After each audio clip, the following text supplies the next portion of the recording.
How long have you been writing? Since I was 12 years old. When I was 12, I knew that I was going to be a writer. So I thought I was going to be a novelist or a journalist. And so I asked my family, who was this hard-drinking, hard-playing, hard-fighting Brooklyn street family. And I said, okay, I would like, and they were great, they were always great at Christmas. They had a Christmas club, and they were like always putting it, Christmas was a feast. So whatever you wanted, you got. So I would like for Christmas this year a typewriter. And I said, typewriter? Okay. Now these are people, most of them never even finished high school.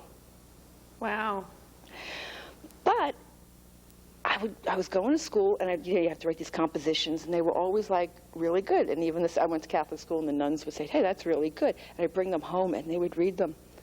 And they said, this is really good. So they took it seriously. So they got me one of these old Remington business machines, because that's all there was then. There weren't even portables then. God, am I that old? No, I'm not that old. This beautiful old business machine. They brought it home for Christmas. And I spent all of Christmas vacation. I didn't go out and play, didn't do it. I just stayed in my room, and I wrote my first short story. It was called Love in Paris. Did it get published? It was terrible. No. Why would it get published? It was trash. Okay. But it was my first story. But at the end of my Christmas vacation, I brought it down to my family, who were drinking and smoking their Camels, hanging out of their mouths and playing cards at the table and all this, right? And I said, I finished my story. They said, oh, great, let's look at it. And they sat there and they read it. And they passed it around the table. They all read it. And they said, this is fantastic. This is great. This is the best thing that any 12-year-old has ever written. I was like, that's great. I know. But the only way that they were like that was because they didn't know any better. You see, if I had come from a more sophisticated or educated family, they said, well, that's nice, dear, or something, you know. But they really believed like that I was their little genius. And they encouraged me. So they made me believe in myself as a writer. And that was a great gift, because they were crazy. But that was a great gift that they gave me. That really was. That's wonderful. So they always encouraged me and told me I was going to be a famous writer someday. Wow. Now, you have been writing poetry? No, I hated poetry. You hated poetry. How did this come out to be a poetry theater piece then? I hated poetry.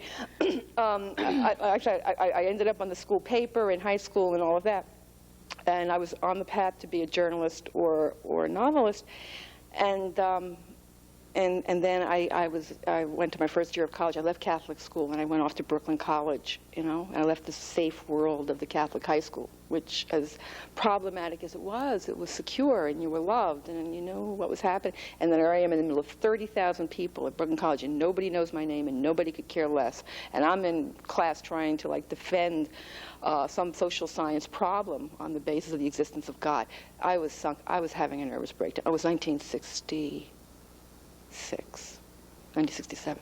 The Vietnam thing was happening. Everything, the ground just was going right out from under my feet. So I started having a nervous breakdown. Mm-hmm. So I dropped out of school, and I met this guy and got married. And I never had bride fantasies. I was going to be a writer, but I got married because that's all I had to hold on to. And that lasted for a few months, and then it still wasn't working, and I was still starting to have a nervous breakdown again. So I thought, maybe if I have a baby. Maybe then I'll know who I am.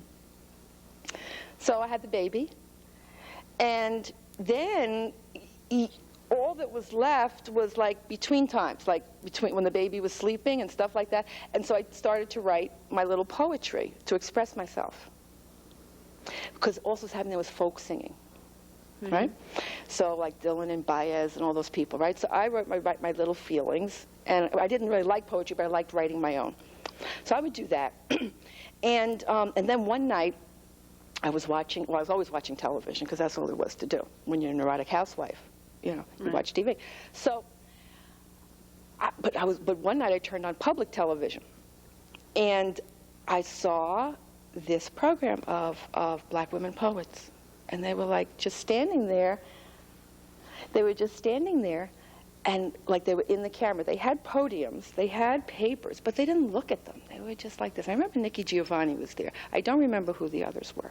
I don't remember if Alice Walker was there or not, or Ntozake Shange at that point, I don't know. But I remember Nikki Giovanni. And there were a whole bunch of them. And they'd be looking in the camera, and they would be doing the poem.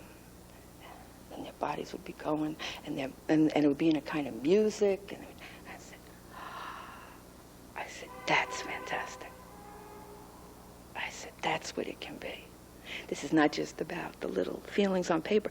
Now, the other part of that was what I would do during the day to keep myself amused is I would sing songs to pretend like I was a famous singer and I had an audience. Now, I don't have a great voice, but I would do that, and my little baby Robin would watch and, and clap and stuff like that. But I knew I really knew I could never be a famous singer. But when I saw those women doing their poems, I said, I could do that. That's my performance. So I went into the bedroom, and I immediately sat down and wrote a poem, which I later entitled In Admiration of Black Style. And it was like completely off of the rhythm and the voice of what I had been hearing on the TV. I am cool. I have got to be cool. I have got to maintain my cool in the face of all adversities, otherwise I'll be gone. I'll be dead and gone. I'll be dead and gone and swept so low, sun won't never show above my head again. Oh, no. Because I'm just one woman. And it goes on like that. And I did it, and it was just boom, boom. And I called in Mike, who was my husband at that time. I said, Mike, you got to come in here and listen to this. And I did it. And he said, you sound like those women on TV. And then he said, and it was true, because our marriage was in trouble. He said, someday I'm going to tell people I was married to Sharon Thompson. Now, that was nice. Again, there's someone else affirming me that I'm supposed to be important, right?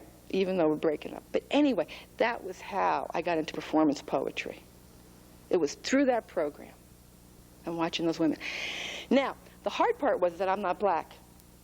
So therefore, that wasn't my real voice. So I couldn't keep doing that and get away with it. But it raised your consciousness to the point that...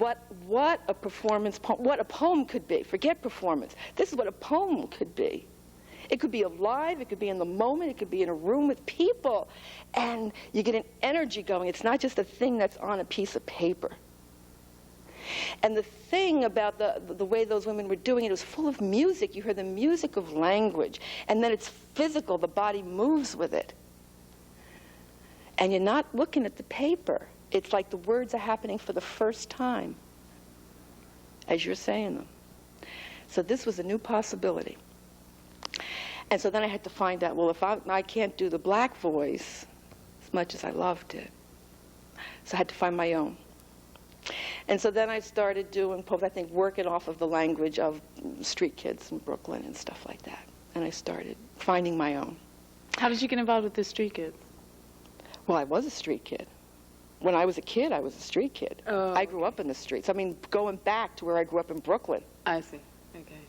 Right? Right. The people who I grew up with. And that white, here it was, white working class Brooklyn street voice. That I could do. And so I was doing that. And then one day, and I would be doing readings in New York because performance poetry was happening. It was the late 70s. And also what was happening was the women's movement was reaching its peak, the golden age in New York City of feminism. Late 70s? Yeah, mid-late 70s. Okay. Oh, I left my husband in 73. Yeah, early mid-70s, actually. Did that have an impact on your work, being a single mother? Well, eventually. On your writing? Yeah, eventually. Because once I had started doing it in performance, with the encouragement of the circle of women friends that I had, and in a feminist context, and I was a single mother, and I didn't finish college, you see, because I wanted to be a writer. And I knew that. What was the point of being in college? I had to write. And it was a different side of the brain, and trying to do in college was making me sick. I said, I got to get out of here. I got to write. But I got a baby. I was on welfare. I pulled stuff to be able to stay on welfare and go to school at the same time. Wow. But at a certain point, I realized, because welfare was catching up with me, that I'd have to get a real job. And at that point, Mike was going to be remarried. I knew I had to choose. I had to choose because I didn't have money, I didn't have an education, I didn't have people who could support me. I had to choose between my daughter and my work, basically. And you chose? Chose my work. Now that's a harsh way of putting it. And my daughter and I have since had my daughter's now 27. We've had discussions about this. Mike was a good man. His wife was a good woman. She herself wanted to have a real family, and I would never be able to give that to her, and I knew that. So I let my daughter go live with her father at a time when feminism was happening, but it wasn't all that common a thing to do. But I knew that if I didn't do it, I wouldn't be a writer. Because when you're a single mother and you don't have money, all you do is you get the money to take care of life, and you take care of your child. And that's what you do. So all of the circumstances of life made it possible for me to have another option.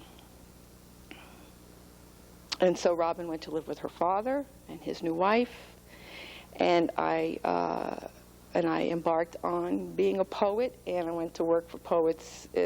First I was working at Poets and Writers in New York, which was as an administrative capacity, and then I went on to teach with poets in the schools, and then poets in public service.